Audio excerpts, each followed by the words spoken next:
Today we're going to be going over several exercises for posture. You can mix and match these. We're going to show you some beginner, intermediate, and advanced movements for these.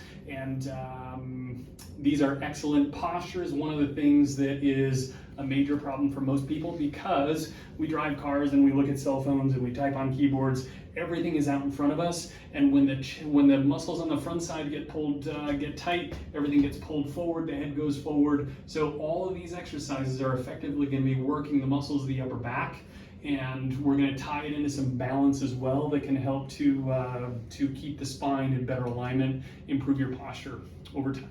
All right, so the first one we're going to do is actually working on some balance, and it's just simple as standing on one foot. So I'm going to have you stand.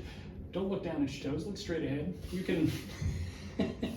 You can balance with the legs straight out. You can bend the knee a little bit. The only ways to cheat are to touch the up leg to the down leg. That's like standing on a leg and a half. So you can put the foot out in front, you can bend the knee and pull it behind.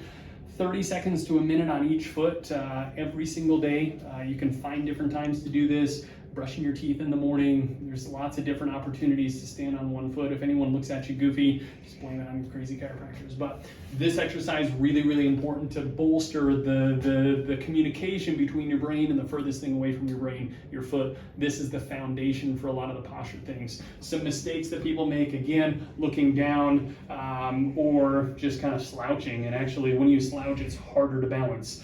Make sure drop those arms down to the sides, stand up real tall. Pull that head back a little bit, lift that chest. This is the ideal posture. This is what we want to practice while we're standing on one foot. Okay. The next one is, we call them turtles. It's actually called head retraction. And I'm going to have you turn to the side so people can see. And what we're going to do, we cue this, just take two fingers or your hand and put it up to your chin like that. That's going to be your starting point.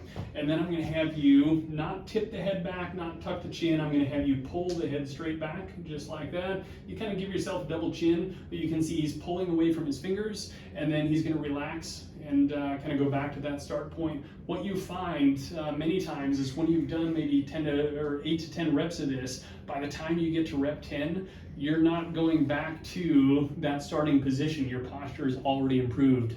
And we're working muscles like the scalenes. We're using muscles in the upper back to do this movement. All right. One other one that I want to make sure that we do, just so we can get the neck strength in this, I'm going to have you lay on your back.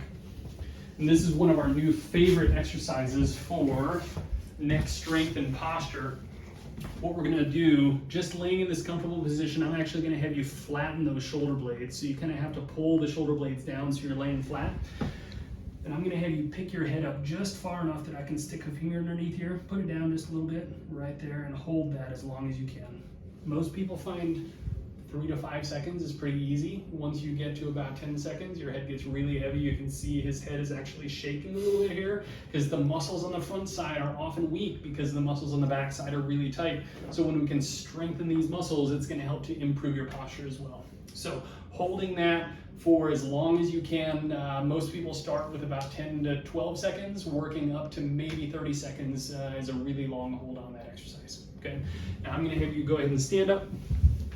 The next one we're going to do is called the shoulder squeeze. We like to use a band for this to offer a little resistance, but you can do it without. I'm going to have you hold on to that. And we like hands in that position, or we can turn them palm up. That puts the shoulders in a little more external rotation.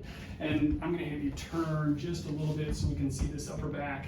And I'm going to have you go ahead and just pull those hands apart. And with this, we're using the muscles in the upper back here. We're not using just the shoulders. All right, go ahead and relax. So the shoulder blade should squeeze together on this. It's called shoulder squeeze because we want to go ahead and do that. Tighten that up. All the tension is through this area. It's not down the back sides of the shoulders here. Do this wrong. Leave these shoulder blades where they're at and just use your arms. It's kind of hard to do, but especially when you've got resistance. But one of the things that I see is people do this, and again, they're just moving arms, and shoulder blades need to squeeze together. I'm going to go ahead and take this band, show it one time without any resistance. Again, same movement. We're just squeezing, creating that tension between the shoulder blades, holding that for 5, 10, 15 seconds, and then relax. The last ones that we're going to do, probably the most important posture ones that we have.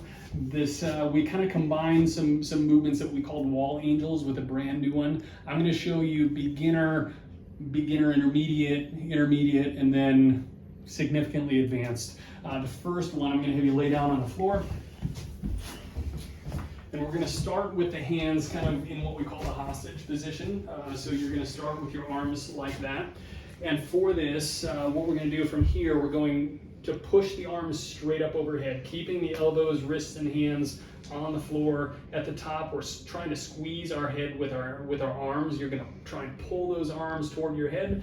And then we're going to bring these down into what we call the W position, pulling the shoulder blades down and tightening there between the shoulder blades, and then we're going to push them back up overhead, back into that head squeeze position, pulling them up like that. And then we're going to just bend those elbows and bring them back down to that hostage position. That's one cycle, one rep. You're going to do 8 to 10 reps of this, starting on the floor. Floor is the easiest. It just trains that movement, gets the range of motion for shoulders, for scapula, trains the movement so we can get those muscles activated. The next one, we're going to have you stand up against the wall. And again, we're going to lean against the wall, butt, shoulders, head against the wall. I'm going to have you bring the arms up into that hostage position. Some people can't even get into this position without the elbows on the wall. So if your elbows are like this, you can't get the elbows back. You need to just work on this or do the floor version until you can get elbows up against the wall. All right. From here, again, same movements. We're bringing hands overhead. We're going to squeeze with the arms. We're going to bring it down into the W position. We're going to squeeze at the bottom. We're squeezing shoulder blades here. We're going to push it back up, squeeze into the head, stretches lat, a lot of muscles through here, and then down into that hostage position, hands next to the head.